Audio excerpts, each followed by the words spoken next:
Business Fundamentals program in the School of Business, IT, and Management at Durham College. Our event today is a collaboration between our program and the Chartered Institute of Marketing Management of Ontario, CIMMO. Just for your information, our Business Fundamentals program is a one-year certificate program that we consider a pathway to all our other business programs. Before we begin, I just want to say a big shout out and thank you to the two business fundamental professors that are here, Dr. Hussam Jawad, who was very instrumental in ensuring that this happened. So thank you, Hussam, and also to Peter Stasiak, who's there wearing that big headphones, right? So I just want to say thank you guys for being here and for your support over the years. Just a few things to note. Thanks, Peter. Just a few things to note. If you could keep your mics on mute for the time being while the presenters are going, that would be nice. And at the end, we're going to have a long or extended period of time for question and answers, and then you can unmute and ask your questions. If you choose not to use your mic, can I ask you to post your questions in the chat, and we will ensure that the presenters get those questions. So you might be wondering, with this COVID-19 crisis, businesses are concerned about the customer experience and customer loyalty. Customer trust and confidence are being put to the test, and I'm sure you would agree with me on that. Anxiety is high and customers are scared. This webinar today aims at shedding some light on the current global crisis that truly becomes about how companies can keep up a positive customer experience during this time. By putting customers' interests first, companies can set their brand to lead during this crisis. In short term, companies might be taking a hit to the bottom line due to flexibility with pricing, refund policies, and policies in general. They're making changes. However, please note that these actions can be beneficial to the long-term sustainability of the company. With that being said, I'd like to introduce you to our presenters today. Our first presenter today is Dr. Yosef. Dr. Yosef is very passionate about marketing and is an international entrepreneur with a strategic focus, business vision, and mature professional judgment that was acquired during a successful business career as a founder, CEO, and CMO of high-tech companies here in Canada and in Brazil. His executive experience includes top strategic management, marketing management responsibilities, competitive intelligence, market and product analysis, market strategy, international business administration, and operations. Dr. Yosef is a president and co-chair of the Chartered Institute of Marketing Management of Ontario. He is also the co-founder and vice chair of the Federation of Canadian Brazilian Businesses and a member of the board of directors of Polycultural Community Services. Dr. Yosef holds a PhD in management and has conducted his postdoctoral studies in business admin at Carleton University, where he was also a visiting scholar and instructor. Since 2012, Dr. Yosef has been a marketing professor at Humber College. Our second presenter is Sergio Frias. Sergio Frias is a senior executive with experience in construction, tobacco, and aerospace industry. He has worked in supply chain, sales, contracts, business development, amongst other areas. He has worked in companies such as British American Tobacco, Embraer, Bombardier, and de Havilland, making extensive use of marketing as a tool to develop business opportunities and to overcome market and business-specific challenges. Sergio's most successful career endeavor was the turnaround of the business under his leadership, supporting airline customers and other aircraft operators globally, changing from an operation-centric relationship to a customer-centric one with multiple business partners. This turnaround was possible due to the implementation of what he will tell you as NICE. And NICE means nurturing insights about customers' experiences. So without further ado, I would like to turn this over to Dr. Yosef and Sergio, who will be presenting for about 15 minutes each. And after that, we will go into our question and answer period. So gentlemen, take it away. Thank you very much, Professor Howard. And I would like to thank very much Dr. Hussam and Durham College for this opportunity to vent out what we think that customer experience might be through this difficult time to all of us. And by saying hello to you, I would like to say hello to my colleagues from CIMMO. I can see a couple of them that are executive members here that are present, and my students at Humber College, and my colleagues from otherwise Carleton University. So Professor Wafa, she is with us too. So I'm very, very pleased to be here. The idea is to have a very, very nice conversation, an informal conversation where I will set up the stage for Sergio to introduce what we consider very nice to share with all of you. So I will share my presentation. It's a very quick presentation. Just 15 minutes as mentioned here. And the idea is how do we understand, or how do we frame our understanding on customer service and our customer experience, and what is going to change throughout or after this COVID-19, and what are the best practices. But before I start, let me introduce CIMMO. I think some of you are not familiar with CIMMO. And CIMMO is the Chartered Institute of Marketing Management of Ontario, is the only marketing institution that has the charter, was created in 1988 by the province of Ontario, the Parliament of Ontario. And we are blessed to have a lot of volunteers, including ourselves. Everybody is volunteer-based, it's community, it's an ecosystem, it's a movement that wants to reestablish trust in marketing and help marketers to navigate using the right tools. So, and we will talk, we wish like we have, soon we have Durham College with us as well. So the agenda for today, I will share my screen quickly. And the agenda for today is basically, do you see my screen? Is it? Yes. Yeah. So our agenda is basically, I talk about CIMMO, how do we understand the customer experience nowadays, and what is going to change.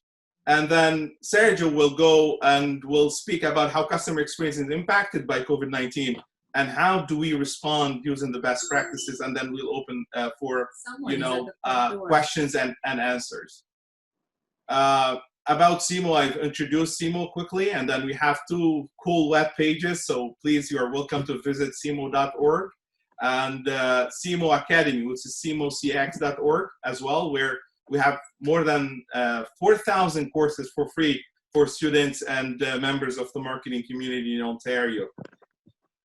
Customer experience. This is a good question to all of us, right? I mean, everybody speaks out about how important it is to please the customers. The customers are always right. But the concept is very important to keep and to discuss and to keep in mind, just to level the playing field and our understanding of what do we mean by that. And just to pinpoint, as we come from, and I do come from academic standing too, so it's very important to mention that during the last century, the focus was basically on product and brand.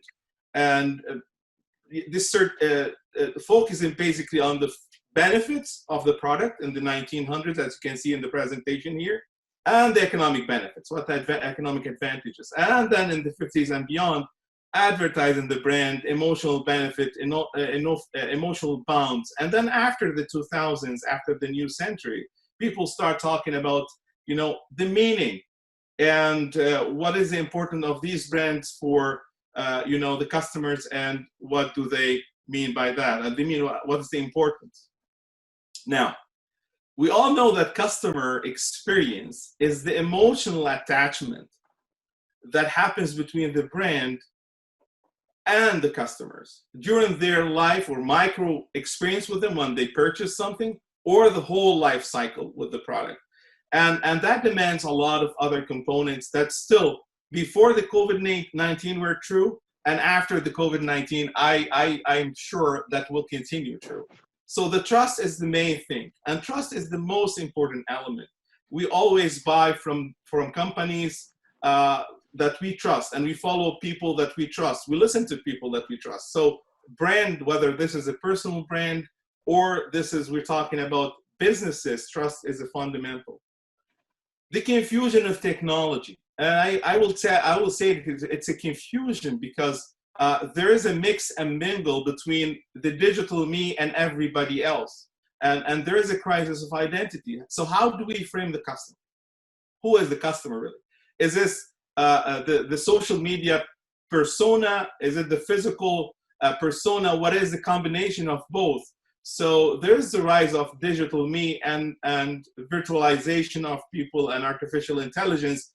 Now we have the deep fakes that can, spread bad, like fake news, and can build up constructs on different personalities or personas online.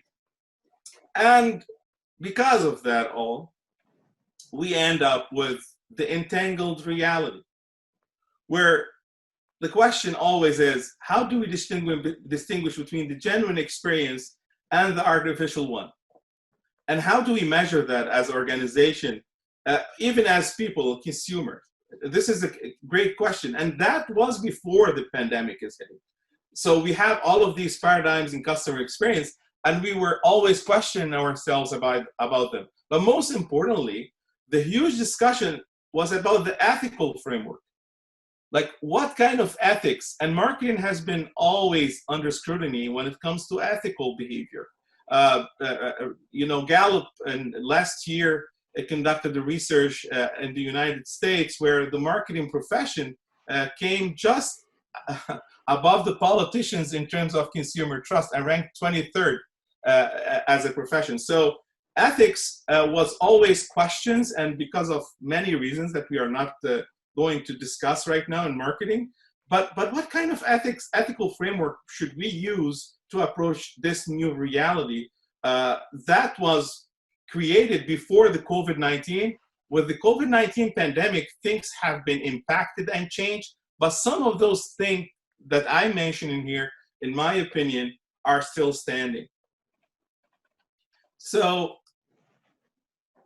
the idea is, this paradigm that was created by the technology and the social changes before the COVID-19, before December 2019, there were questions that merit discussion from both practitioner and academic standpoint. And they created a kind of confusion amongst the experts in customer experience, how to measure, how to create this wonderful experience to the consumers. And then the question still standing, how to deliver customer experience to multifaceted consumers. These are everywhere. Through their cell phone, they have the window to the world. They are cyber at the same time that they are virtual, they are physical. And now we're talking about the enhanced persona. Personas with embedded devices that will amplify it will amplify their not only understanding of things, but maybe their way of doing things as well. So this is a reality that's coming close, what we call enhanced persona, whether we're using technology, augmented reality, access to artificial intelligence devices, and so on. And let's highlight some of the current and best practices that were happening before the COVID-19, and then how can we move forward with these practices? And Sergio will elaborate on these things and discuss in depth these issues too. So companies we're trying and are trying to learn more about their customers. Like, who are they? Where are they? Sometimes, you know, using social media, buying data, big data analytics, all of those devices, all of these technologies that are, we call them marketing technologies, thousands of them that are available, and companies can make use of them. And the question is always, that's still standing, do they really understand their customers through all of these technologies?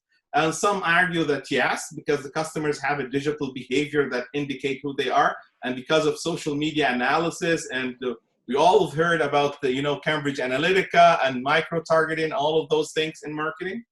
So the companies are monitoring all the touch points with their customers, interaction, where do they interact, and then they are trying to capture the emotional reactions of their customers and their feelings. Because customer experience, as Sergio will tell us, is all about the feelings. How do the customers feel about their relationship with our organization, whether we're talking about business persona or physical persona. And the companies are trying to learn too from their customers. So what can my customer bring to me as, you know, as an innovation setting, from listening to them, and or from a comment that they make, or from a recommendation that they make.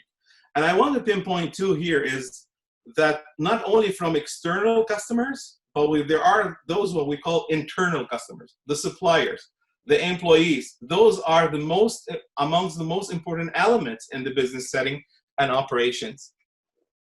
And then let's map their experiences. Let's feel their, you know, pain points. Where are they being hit the hardest? And that was before COVID-19. And I think it's still true as a paradigm for during this pandemic and for after it. So at every touch point, like even if it's a digital store and now it's all digital, or, you know, in phone interaction, how do we track their pain, and how do we mitigate their risks, and how do we make them continue to feel well about us? And then yes, all companies have been doing in the past: assess, evaluate, adapt, care, and do it again. And this was the cycle, as always, used to be in enhancing or improving customer experiences. So how do we move forward? Now we are living within in 3-4 months since January in a very unique experience where people are starting to, like, the trust has been shaken in institutions, as we all can understand, whether we're talking about government institution or private sector institutions. So the consumers are really questioning a lot of, you know, their beliefs in government or people. At the same time, how do we embrace, everybody's talking about the new reality. Oh, things are not going to be normal. People will not behave like they used to be. A lot of things have been, will be impacted. And every time I hear that, I said, how will companies embrace the new normal? How is that going to happen? What are the mechanisms of doing that? What are we going to change in our approach towards improving and caring for the customer experiences? And I wanted to say something that I always preach and I will always do. Experience is about human. And it doesn't matter what's going on today, our humanity will always speak out loud. Technology will help us to get there, but love should be in place. And by love, when I mean caring about customers or feeling their pain and trying to help them to go out of this pandemic as much integrated, as much solid and strong as they can, would be the best approach. But I will let it to Sergio, because he always says that we need to be nice to our customers, and he will explain what does he mean by nice, and CIMMO's new methodology in improving and developing customer experience. And by this, I think I am done with my my part of the presentation. I wish you all a nice day, and thank you. And I will let Sergio now share his part of the presentation. Thank you very much, Yusuf, for giving me a great segue into my presentation. I will share my screen as well so that you guys can see. I hope you all can see my my screen now. So what we're gonna do here, I'm gonna try to explore a little bit what's going on. Of course, I don't have a crystal ball. I'm not, I can't tell you exactly what's going to happen. I can share with you what I've been seeing and what are my perspectives about the future. And for us to be able to do that, I will need to start by asking ourselves what COVID-19 is pushing us to deal with. Things that we were not used to do, or at least not used to do that much. So the first thing is fear. Of course, everybody fears the virus itself, the consequences of the virus in our society, in our economy, about our job security, and all that kind of stuff. Also, a lot of ignorance. We don't know exactly what this virus is all about. We're still trying to learn how to treat people, how to handle the whole situation, how to handle the social distancing and everything. So there's a lot of ignorance, and we're learning as we go. A lot of insecurity because we don't know what's next. We were not prepared. We were not even thinking that something like this could ever happen.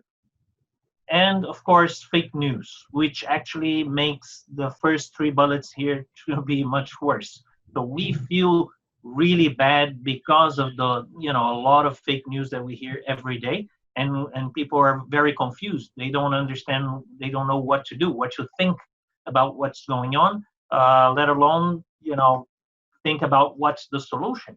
How can you know the solution if you not even know what the problem is? Next is social distancing. This is a reality that no business was prepared to handle, and everybody is being exposed to the same problem at the same time, and every company is trying to find their own ways, and every person actually. And the lockdown, which means basically zero revenue tomorrow, right? So today you're doing well, next day you have zero revenue coming in, and you still have all the costs, but you don't have any income to be able to face those costs. So this is, of course, making the whole environment very difficult. So the next question is, what are the consequences? What's going on because of all of those things that we're being exposed? Well, some people, some companies are basically validating their ways. So they were already going on a journey that this whole situation is actually proving them right.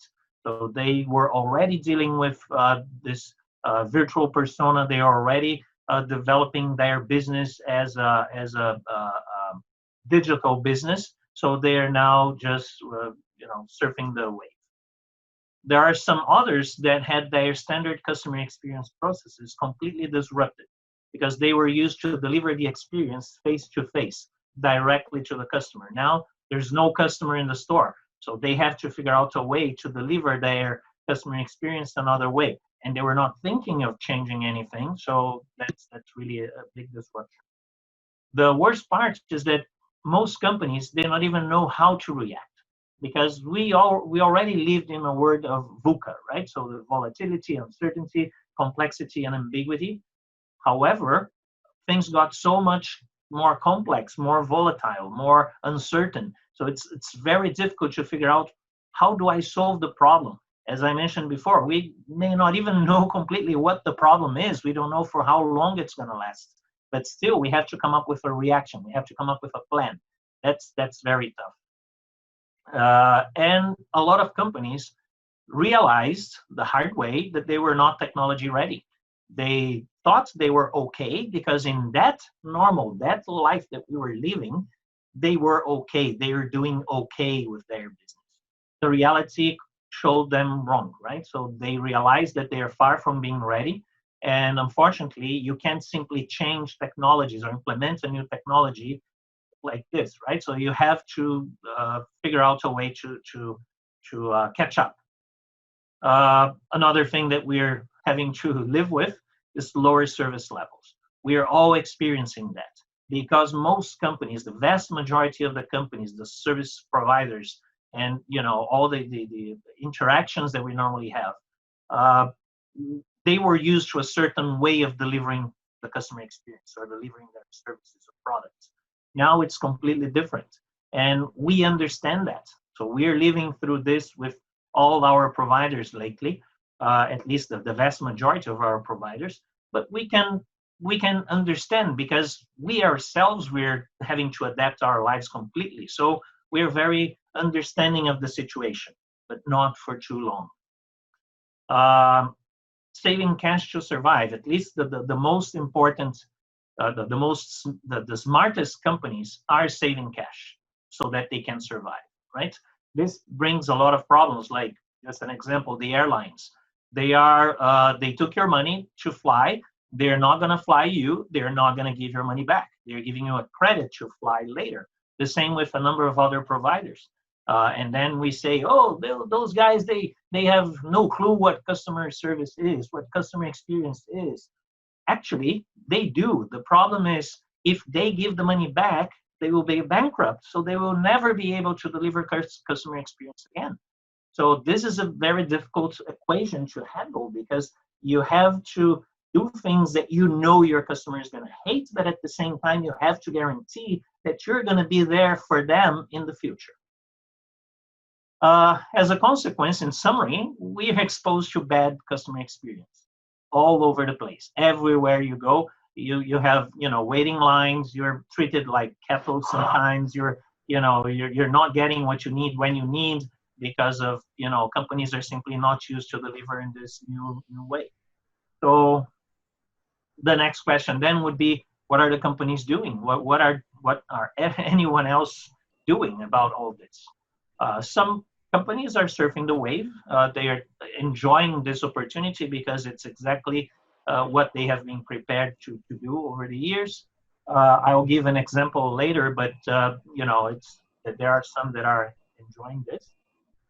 Some companies are improvising and relaxing, which means they don't really know how long it's going to take. They don't know exactly what to do. So they prefer not to take big, bold actions to get things done in a completely different way because, they're improvising just to stay afloat. But they will, they simply relax and say, okay, when this is all gone, then, I'll focus my attention and try to deliver something better. There are some that are improvising as well. But on the other hand, they understand that they have to stay close to their customers. This is when you have to show your customers that you care, that you're doing the best you can to serve them better. Even if you're not delivering to their original expectations, the customers have to understand that you are trying. They have to understand that you are doing something to deliver an experience that is at least comparable with what they used to have. There are some others that are finding other ways, right? So particularly the ones that have, next day had 0 customers coming into their businesses, like restaurants. They have to partner with other businesses that are suffering as well, like Uber, for example, and get them to deliver food. So people have to reinvent. They have to figure out a way to deliver because the customers are still there. They still want to buy stuff, and you have to figure out a way to get to them if you can't deliver the experience face-to-face.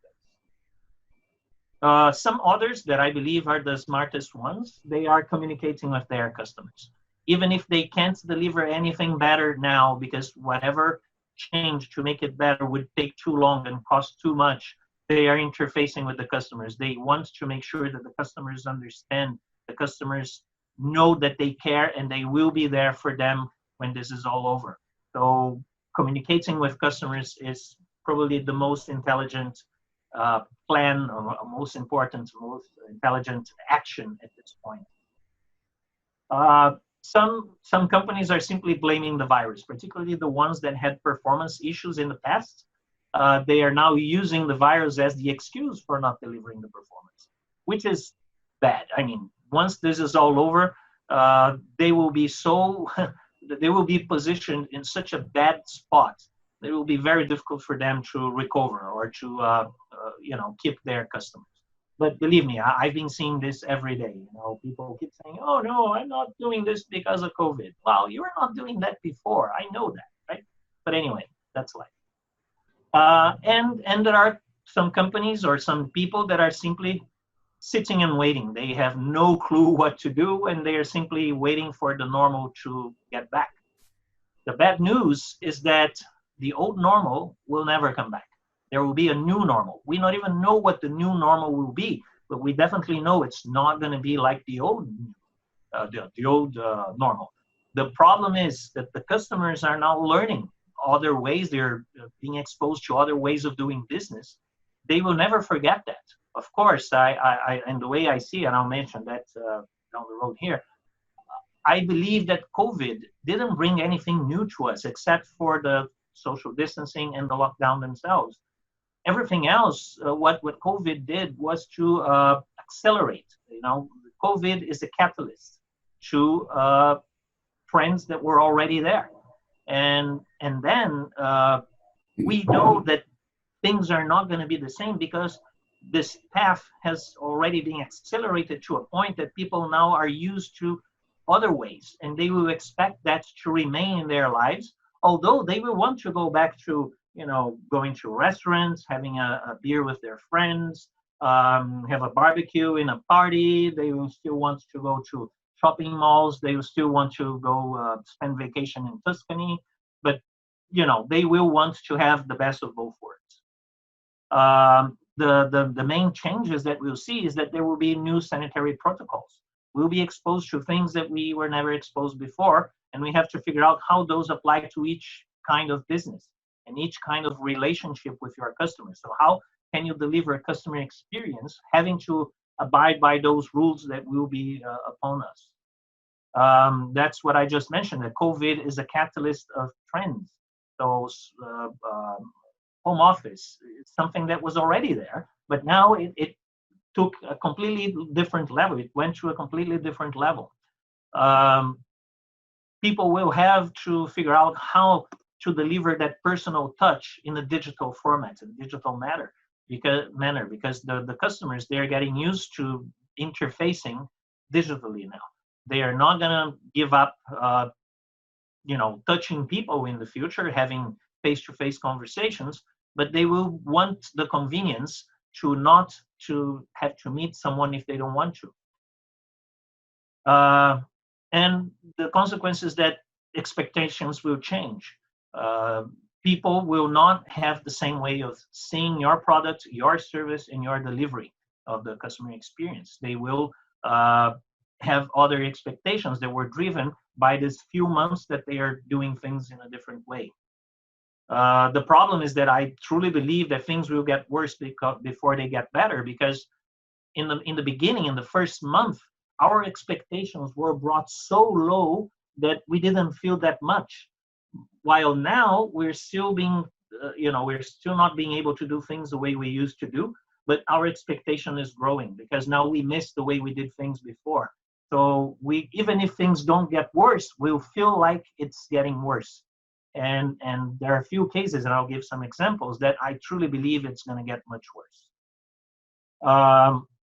And I guess it's important to say that it's not going to be about changing our offer. So the companies going forward will not have to change completely their offer. They're not going to give up serving food in the restaurant, but they will have to widen their offer to be able to offer the food at the table in the restaurant, or send it to the customer's home if they are lazy that day. They want to stay home and get the food. So they will have to offer more than before. It's it's not giving up the past. It's not focusing on the future only. It's to be able to offer both. A few examples. So an example of a company that is surfing the wave. I took the liberty of bringing an example from Brazil. There's this company called Magazine Luiza, who is one of the biggest retailers in the country. They have over 1,100 physical stores in the country. but they were smart enough over the years to significantly increase their digital presence. So their online business is growing a lot, has been growing for the last few years, and currently it's a huge business. And just recently they created a marketplace where they can help their customers to become their salespeople. So they can actually use the company infrastructure to sell a refrigerator, for example, to a neighbor or to a friend or to whoever is around them in their communities, so that people don't have to go to the store, mainly because the stores are closed. 90% of their stores are shut down. And but they are still selling through those new mechanisms. And so the customer is selling to a friend. This customer will get a commission on the sale, and the company will deliver directly to the end customer.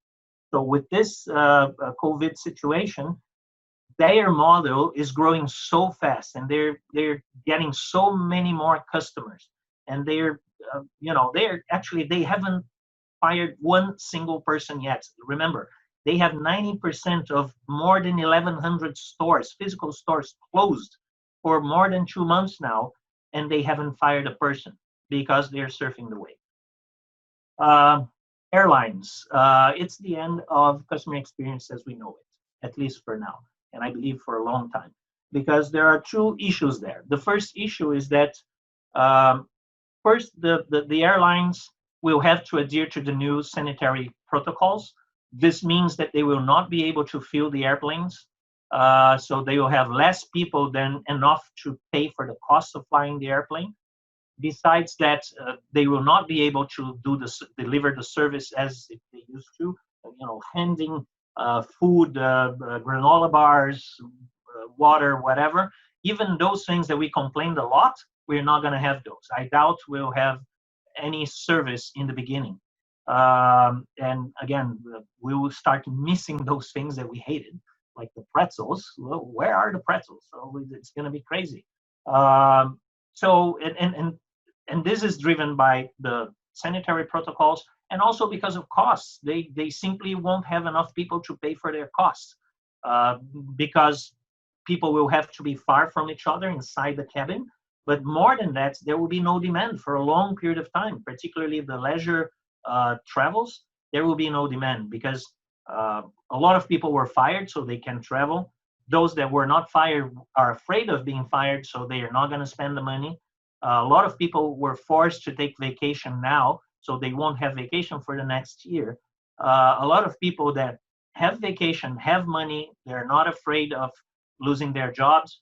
They will be afraid of being far from home if anything happens, if they catch the virus. And also, some people will be afraid of flying in the airplanes because of the virus, which, by the way, is not going to happen. Believe me, the filters in those modern aircraft are great, and the flow of air is such that it's much more likely that you catch the virus somewhere else, not in the plane itself. But anyway, people simply won't travel, so the experience will be horrible. You're not going to be able to walk along the aircraft during flight, so it's going to be very bad for very long. Entertainment, of course, I'm not talking about Netflix here. I'm talking about bars, movie theaters, clubs, and whatever. Any place that have to assemble a bunch of people to deliver their customer experience. First, there's no customer experience for a long time because it's all closed, and we don't even know when they're going to open.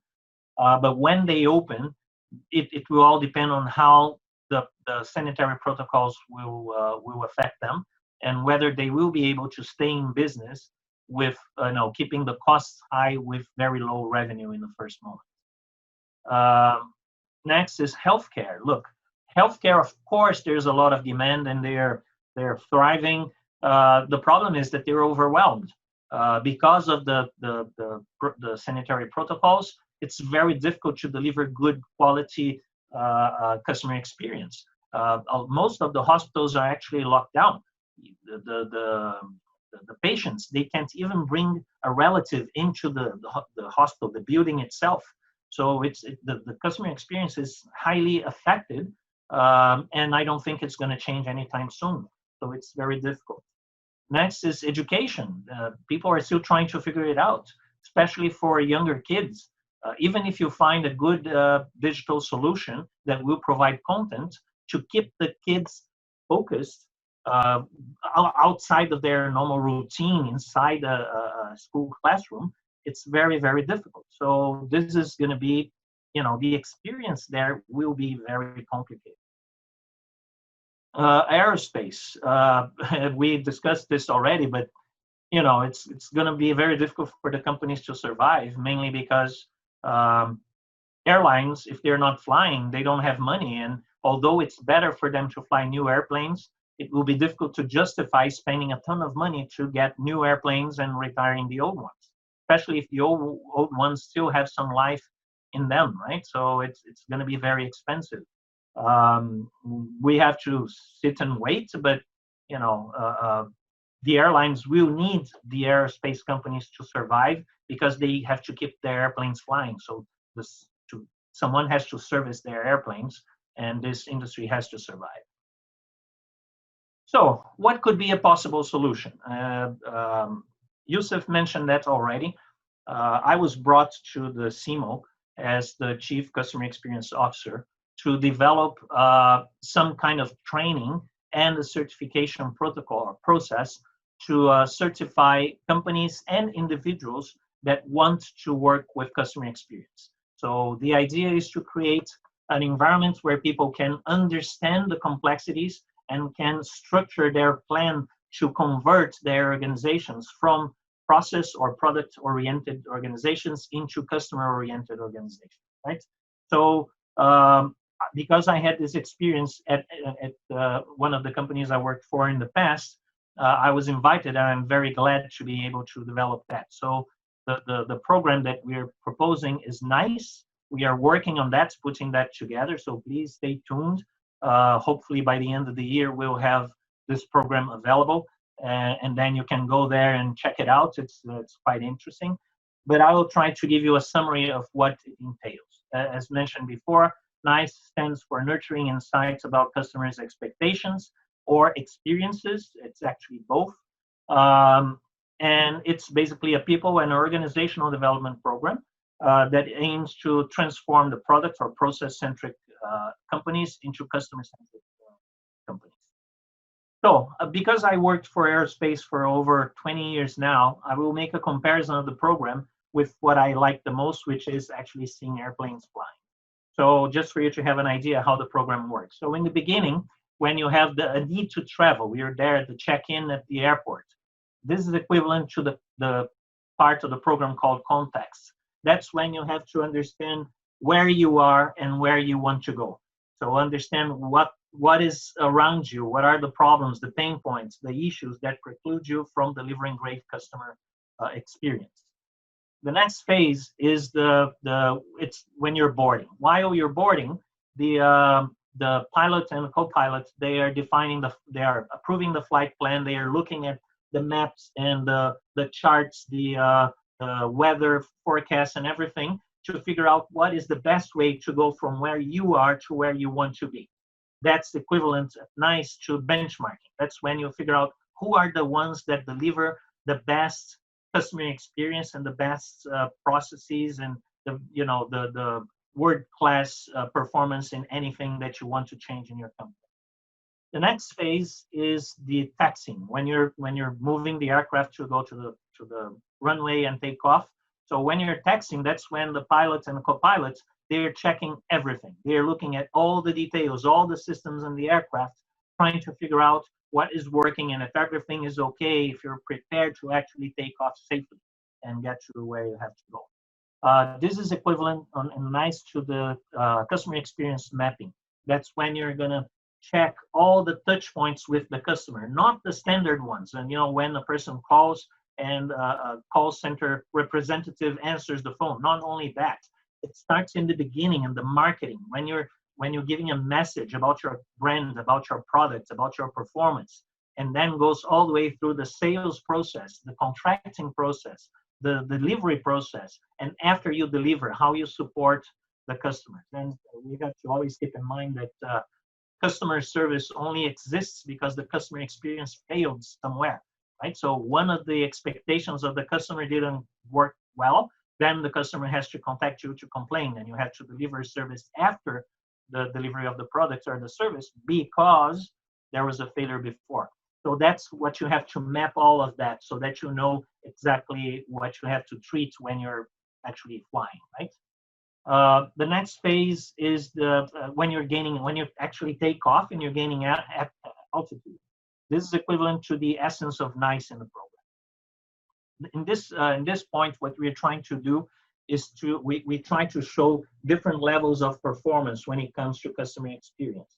And then we try to understand how you can grow your organization and your people in a way that they can deliver every day more. They can have the freedom and the attitude and the perception of what is value from the customer perspective.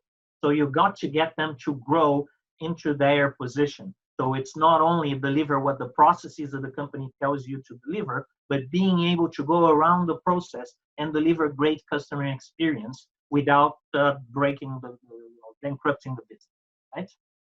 The next one is the cruising. So when you're there, flying, of course, you find some turbulence, you find some storms, and you have to deliver the in-flight service. That's the equivalent to the AAA organization in the program.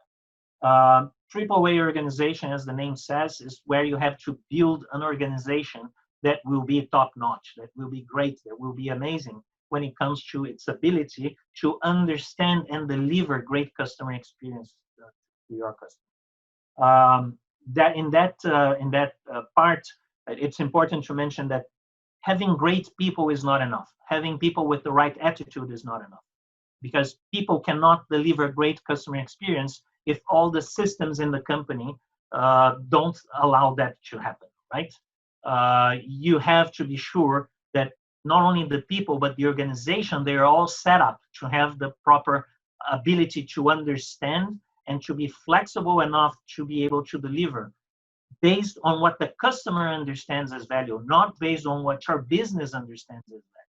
So this is a very important part where you have to change the organization, the processes, the systems, the tools, and the culture so that you can have those people that have great ability to deliver customer experience, they will have the freedom to do so. Next part is the approach. When you're, finding a way to land, that's when the pilot and the co-pilot are talking to each other a lot, because they want to make sure that everything is working, that they know exactly what they're going, they're at the right speed, at the right height, so that they can touch the runway safely. And it's all about awareness. So this is equivalent to knowledge sharing in this program. So we try to help the companies to map how much knowledge they have inside the organization and share that knowledge amongst the components of the team to make sure that everybody's on the same page and they're all together going in the same direction of delivering great service. The next one is the landing, and I guess that probably all of you had the same feeling that I always have when I'm flying, particularly long flights. When the aircraft touches the ground, I immediately have the feeling, oh, thanks God I'm home. I'm not even home yet. The airplane is not even at the gate yet, but we already have that feeling. We're already happy that we're finally home. And that's the equivalent in our program to the right people at the right place. The idea is to map the profile of each one of the people in the organization to understand those who have the natural competence to interact with customers, the ones that will be the best representatives of our brand in front of our customers. So here's when we figure out that we cannot put our cheapest people to answer the phone, but our best people, the ones that will be great representatives of the value that we deliver, of the how much we care about our customers. And this is what this module is all about, to identify the people, move them around inside the organization, to put them where they're going to be the happiest, because as Richard Branson says, take good care of your people, that they will take good care of your customers. And then they will also be more productive, and it's going to be the best for the customers, it's going to be the best for the business. In this exercise, of course, sometimes we find people that don't fit, and we have to give those people the opportunity to grow somewhere else. But clearly, we have to move people around to take advantage of their competences and make them happy. And finally, the last stage is the destination, the arrival. We compare that to the true meaning of service. This is a very important thing because particularly in countries like Brazil, where Brazil was one of the last countries to abolish slavery, we have a very bad perspective of service. There, typically, service is seen as something slavish, menial, subaltern, right? So something that, if I serve you, it's because you're better than me. And this is wrong. This is wrong. So any company that wants to deliver good customer experience has to understand that serving is not for everyone. It takes very special people to serve, people that are capable of sacrificing themselves for the benefit of others. And this is what this part of the program is all about.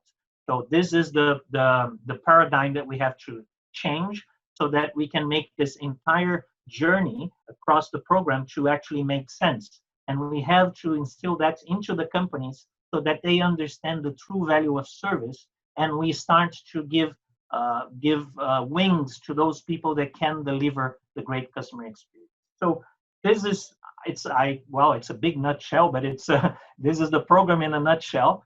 So sorry, but I guess I took much longer than expected, but I really wanted you to have an understanding of how important this whole context is, and how important it is for companies to understand this entire journey to be able to deliver great customer experience regardless of the environment. And this is the beauty of the program. This prepares the companies to be able to deliver regardless of the environment. So you always figure out a way to deliver great service, even if you can't follow the processes as originally established in the company. So that's basically what I wanted to share, and I'm open for questions. And again, stay tuned, because if you follow us, follow CIMMO, when this program is ready to be launched, you'll know. So thank you very much for the opportunity for sharing. All right, thank you very much, Dr. Yosef. And Sergio, you raised some very interesting and thought-provoking points that actually had 9 questions generated in the chat. And I'm sure there are others that people will unmute themselves and ask. Please note that at this point, we are going to turn it over to questions. So please unmute your mics and ask your questions. And in between that, I will read some of the questions that were asked in the chat. So please feel free to ask the presenters your question at this time.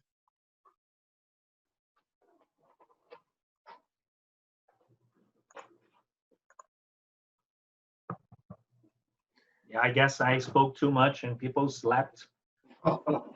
No, okay. I have a question. Yeah. Now, based on your model of the plane you presented, what are the features of the company you think will reach to the gate safely? So I'm not sure I understood the question. Like which company you think? I don't mean like examples, but what are the features of this company will reach to the airport gate safely, like, and pass this pandemic? I don't mean like the health. I mean from marketing or customer experience. Yeah, Yusuf, do you mind if I answer this one? Sergio, please go ahead. Okay. So the issue is, remember in the middle of the presentation, I was talking about the companies that are reaching out to their customers and talking to them. They're communicating, they're sharing what they're going through, they're apologizing for the bad service, they are recognizing that they're not delivering the best, but they are keeping the connection with the customer. At this point, because of the fears and all those things that we're being exposed to, the insecurity, the volatility, all those issues, what the customers need the most is support. They need to feel that they are being supported. Even if the quality is not great, at least they need to feel the comfort of having someone that understands what they're going through, that understands that they are not getting what they are used to get, but someone that is actually trying to deliver what they want to get. And I believe that those are the companies that will be able to arrive in the destination and will be happy. Of course, after the pandemic. But I believe that this, when you look at this whole nice journey, as I call, there are companies that are intuitively doing a lot of those things. Those companies, they definitely have a bigger chance of success after the COVID, and they will be able to survive, even if they were not technologically prepared, even if they were, they have a lot of gaps in terms of their ability to deliver. But if they stay close enough to their customers, they will probably survive. Of course, financial health aside, they will survive and they will thrive after the COVID. Thank you. Thank you. So there is a question from Gleber and from Jay, and they want to know, what are your thoughts on the new norm? What do you think the new norm will look like? Yusuf, would you like to take this one? Yeah, okay. So, Sergio, wonderful presentation. I love it. I mean, every day I watch the nice presentation, I become nicer to it. So, thank you for asking the question, Jay and Kleber. The new normal, nobody knows exactly how it's going to be. But look, based on what we're seeing nowadays, as Sergio pinpointed very well, the companies are using the COVID-19 as a scapegoat to go and do whatever they need to do in terms of becoming more virtual, decentralizing their operations. So companies like Facebook and these high-tech companies are looking forward to keep their employees, like 85% are projected to stay home and with high productivity. So the new normal, I guess, is going to be a bit of more digital, like less physical contact. As Sergio has indicated, we will take sometimes 2 to 3 years. These at least are the projections for things to come back to track in terms of consumer confidence. We all know that consumers do not buy if they don't have the confidence in the market. And going back to normal means that we are not going to conduct our operations the way we do it today. Humanity has been through many different pandemics along, the history, and the recent one of catastrophic proportions was in the 1918 with the Spanish flu, and we witnessed like what happened after. So unfortunately, as been pointed by Nicholas in his question I saw there, a lot of companies are in the brink. A lot of businesses will close. Other new businesses will start. The new normal for me seems to be much more focused on automation, use of technology, impersonal connections until we get this figured out. And the challenge is, once we figure it out, the problem will be the next pandemic that will be hitting. I mean, we will have always this cycle. But there are positive things as well that I wanted to pinpoint. Like, environment is happy despite the suffering of humanity with this pandemic. You see, the ecosystems are rejuvenating. Business models are reinventing themselves, as Sergio mentioned. How do I do my business? How do I take care of these elements that today are constrained? For example, we look at Best Buy. Sergio mentioned Magazine Luiza reinventing their business model. So Best Buy, for example, they reinvented again. I mean, you purchase online, you get it delivered. Amazon is thriving. They are doing wonderfully well. Walmart is hiring people. So meanwhile, we see businesses that were not ready or were heavily impacted because of their business model or their management model, or their operations were not healthy enough. So, which means like they didn't have the cash flow to maintain or to sustain their operations. I was really very surprised to see solid organizations that don't have any cash flow. I'm not mentioning the airplane, the travel industry, because we know how air companies operate. But like solid businesses like Boeing, I mean, they're closing the manufacturing part, and they sell to the military a lot. I mean, and that can be blamed in part because of the travel industry. But you see other businesses like Hertz, they are filing for bankruptcy. I know businesses were impacted, but I mean, cash flow is a clear thing here, and management model and business model. So the new normal will be less trust in organizations. I mean, the trust has been shaken, I guess, in government and private organizations. This is nothing new, but it was aggravated, in my opinion, by the advent of COVID-19. Reshape of the business model and rethinking of the whole customer experience with less physical interaction, more digital, more automation coming into place. And Jay, you asked the question about, and Sergio partially answered the question about the entertainment industry. It will be heavily impacted. I mean, this contact person to person will be impacted. Are we going to go to normal as we used to in the past before COVID-19? I believe in humanity. I think we still need that special touch. I think once we have this equation solved, I mean, in terms of vaccine and mitigation measures and so on, things will go back to certain normal, but not the whole normal that we had before. I'm not sure if I answered the question. Yeah, can I make another comment, Yusuf?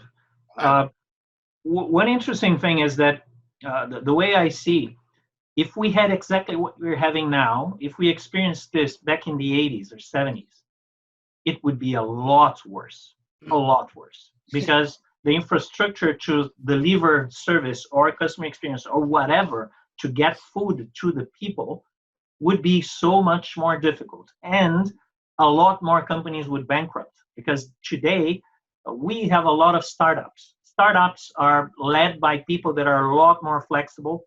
Their organizations are a lot more fluid, a lot more organic. So they are able to adapt much faster than the bigger organizations. So I believe that probably after this is all gone, we'll have a better result at the end than we would if it was back in the 80s. The economy will suffer less, in my view, because there will be other ways of doing things, right? And people will adapt, and our ability to adapt today is a lot more than it used to be 30 years ago.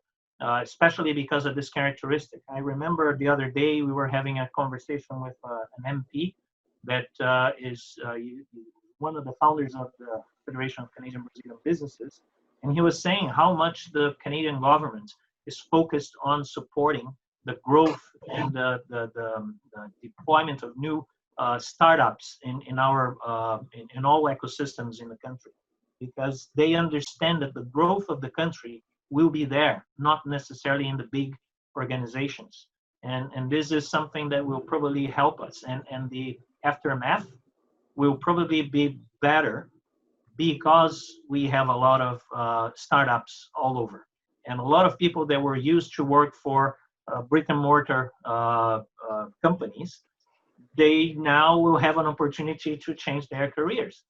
I see a lot of people changing careers at this point, going to work with other stuff that they have competence, but they don't have employment, they don't have a job. So they will probably start their own business or their own company, or they're going to work for one of those startups, figuring out other ways to do things. Those who adapt faster, those will survive.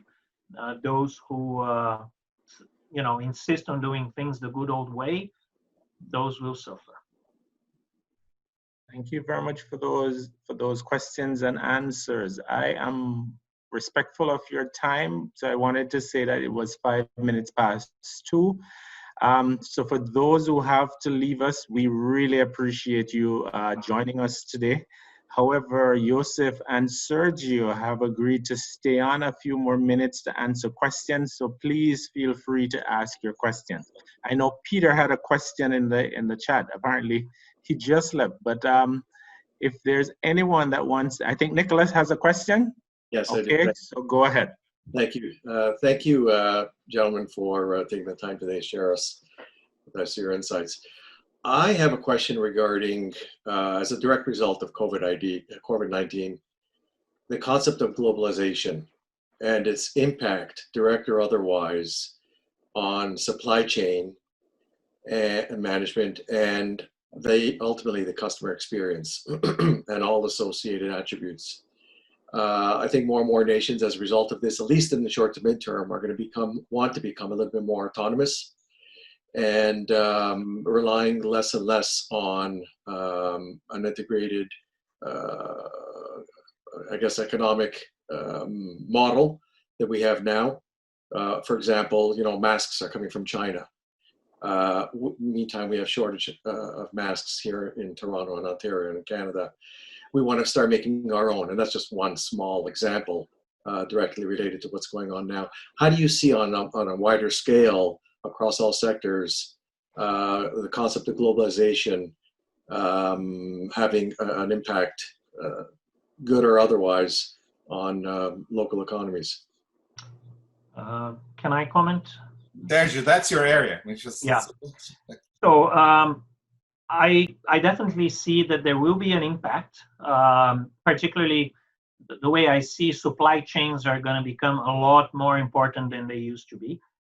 Of course, because I was supply chain for many, many years, I always thought that supply chain was a very strategic function for any business, and you can make a big difference in terms of the sustainability of the business over the years. But nobody heard us.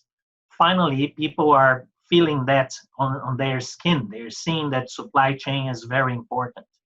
I don't see that globalization will end. I guess that yes, there was a speed on how it was growing and how more complex these relationships globally were growing. I believe that this will plateau. So people will not keep trying to go global, but there's no miracle. They can't simply turn their backs to what they already have in place.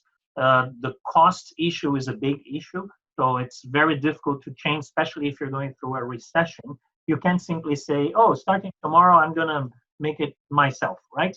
I used to buy from a country that pays $2 an hour. I'm going to do it here in Canada, paying $20 an hour. It's not going to happen, right? So there's no miracle. Especially if the demand is lower, you have to keep your costs down. But people certainly won't start, in general, people won't start new processes to find more optimization using globalization for that. There will be probably a movement to try to stay away from China. And I'm talking about business. I'm not talking about a lot of people you see in Facebook saying, oh, we have to stop buying from those guys. No, that's not what I'm talking about. I'm talking about business, being sure that you have control over your supply chain. People will try to stay away from China if they can. The problem is most companies can't, because there's no way they can handle the costs associated to buying from someone else.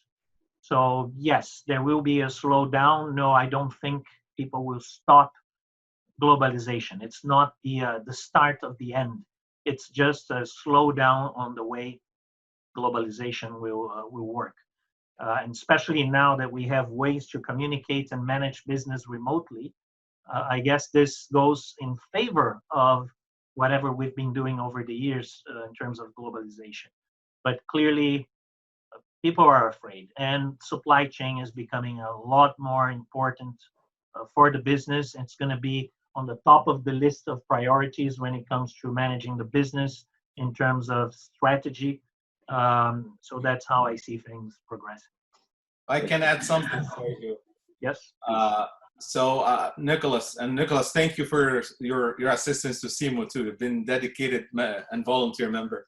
So look, I see globalization in slowdown, as Sergio said. It's a very complex movement. Like it's a very complex network to get just rid of, and because of what happened through this crisis. But I really believe that there is a there are people that are reviewing the whole strategic asset system and relations, because as many countries has realized, you cannot rely on one country for strategic supply chain.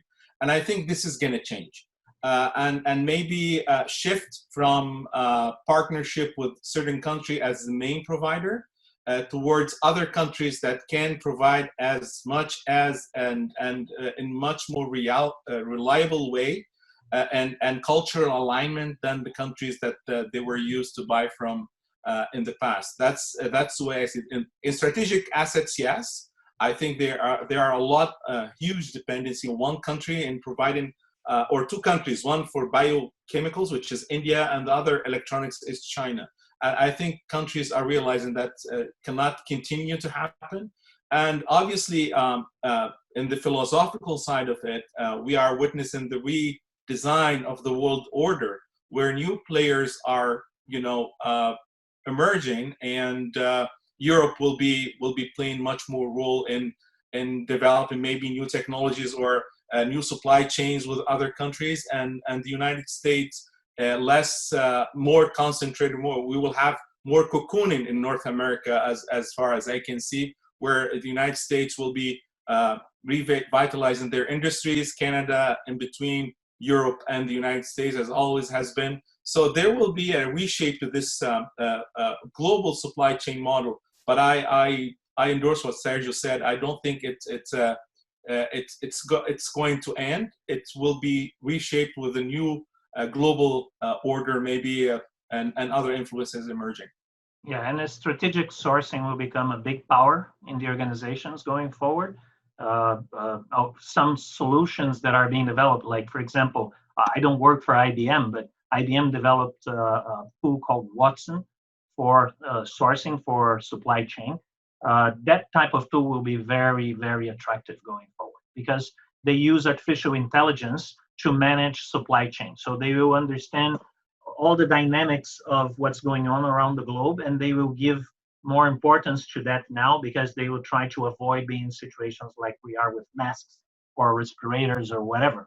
So I think that there will be a change on how the supply chains are being managed going forward. Thank you. So, sorry, Nicholas, were you gonna? No, just thanking both. Thank you. Okay then. Perspectives there. Thank you for your question and your answers. There's a question here for Sergio from Clever. He says, would you anticipate that air and cruise travel is going to become far more expensive after this COVID situation, as people will no longer feel safe or comfortable traveling on crowded planes or ships?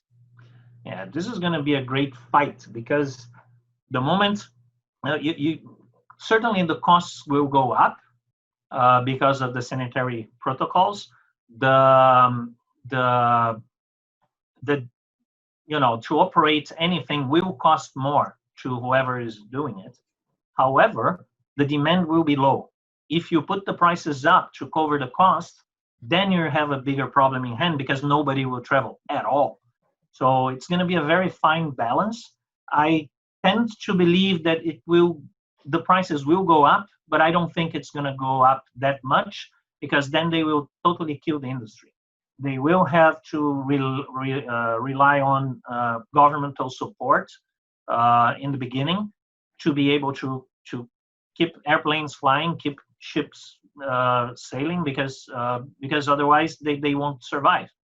However, this is not going to be there for too long, and they will have to figure out ways to be more effective in what they do. But definitely, it's going to be a big fight between costs going up, demand going down, and what do you do with the price, right? It's going to be a crazy world. I wouldn't like to work for an airline or for a cruise company at this point. It's whatever you do, you're wrong at the end of the day. It's going to be crazy.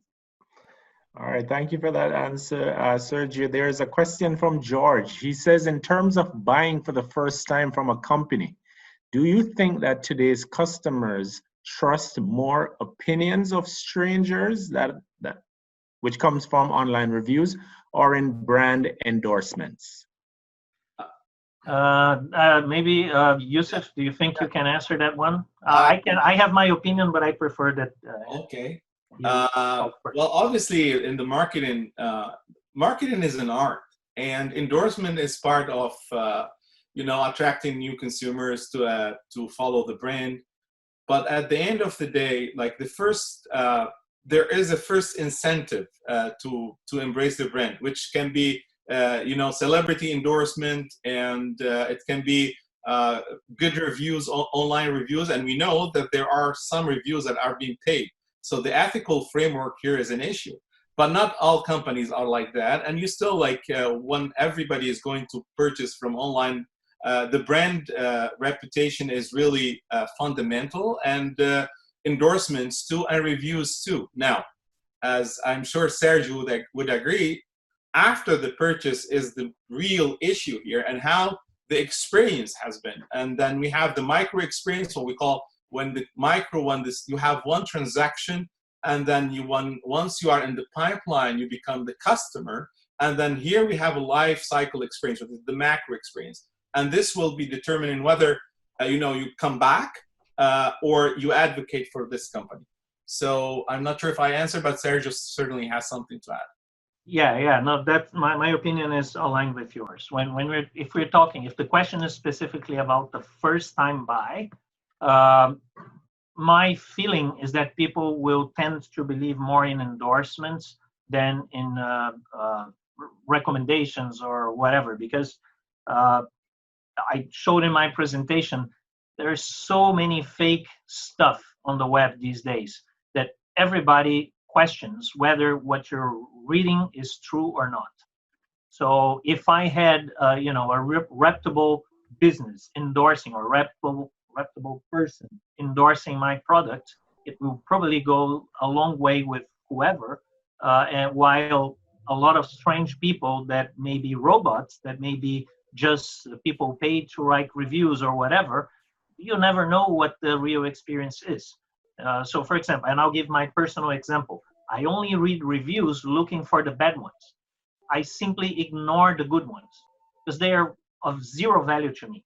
I need to see what's wrong with the product. So I go to the bottom and I look at the worst ones, the ones that hate the product, and I'll try to find consistency on the bad side of everything. And I trust those a lot, because nobody will go to the internet to complain for fun, right? So I trust those. But the good recommendations, I not even read. It's a waste of my time.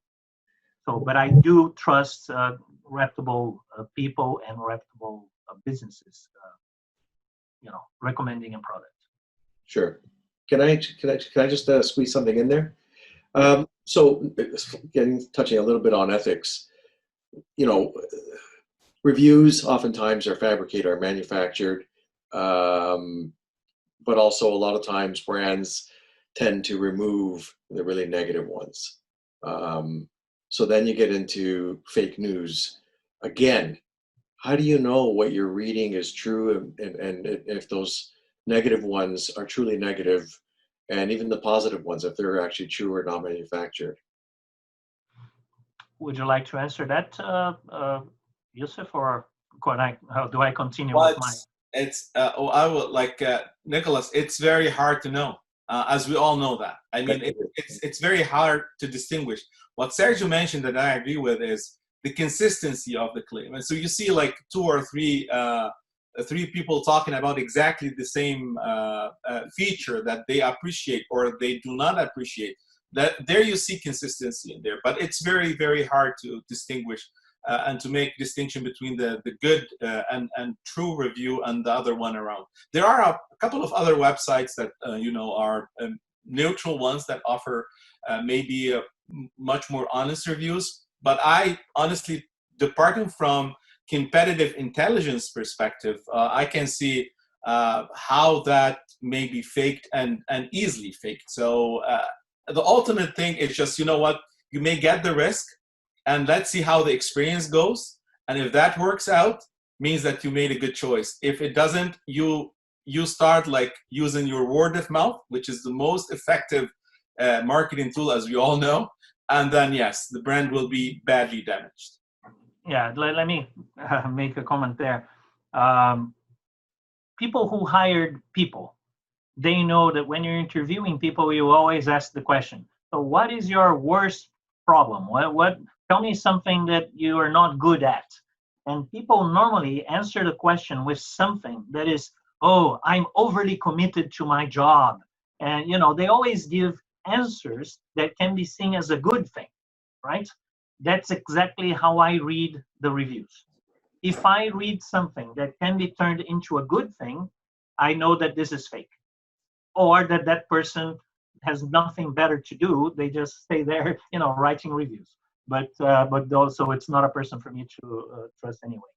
But when I look at the reviews, the bad ones, and I find something that cannot be seen as a good thing at all, like this thing doesn't work, or this to start this thing it doesn't work because of this and that, then I tend to trust that type of comment, because there's no way you can see it as a good thing. And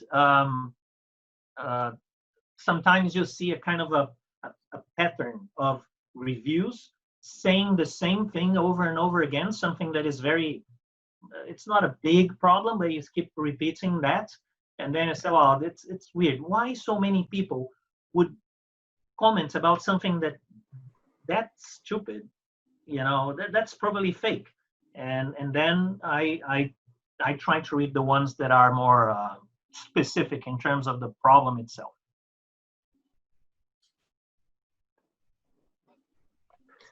All right, so there are just a few more questions, but in the interest of time, I think I'm going to wrap it up, and I'm going to ask if, and I'll mention the names in a sec, if they could leave us with their email addresses, and then we could get back to them with some of the responses. So this, sorry, go ahead, Hussam. Sorry, Howard, if you don't mind. Yusuf and Sergio, they have access to the questions. Okay. So if you don't mind, copy these questions, answer them, forward them to me by email, and I will, because I have the complete email list, then I will send it to everyone registered for this webinar. Great idea, Hussam. Thank you so much for that. So, everyone, I just want to say a big thank you to Yusuf and Sergio. Really appreciate you taking the time to do this for us. We are so appreciative. We are so happy that you stopped by to share these few moments with us and to educate us on things that are happening, that are so relevant to us today. So in the interest of time, thank you everyone for coming. We truly appreciate your time and the time that you have spent with us. And I can tell you, because Hussam is that guy, be prepared, because something is going to be happening soon. So please listen out, please look out for more webinars that we will be having. So everyone, thank you again. Thank you to our presenters. Have a great rest of the day. Thank you. A nice day. Have a nice day. Yeah. Thank you. Thank you, Yusuf. Thank you. Bye. Thank you.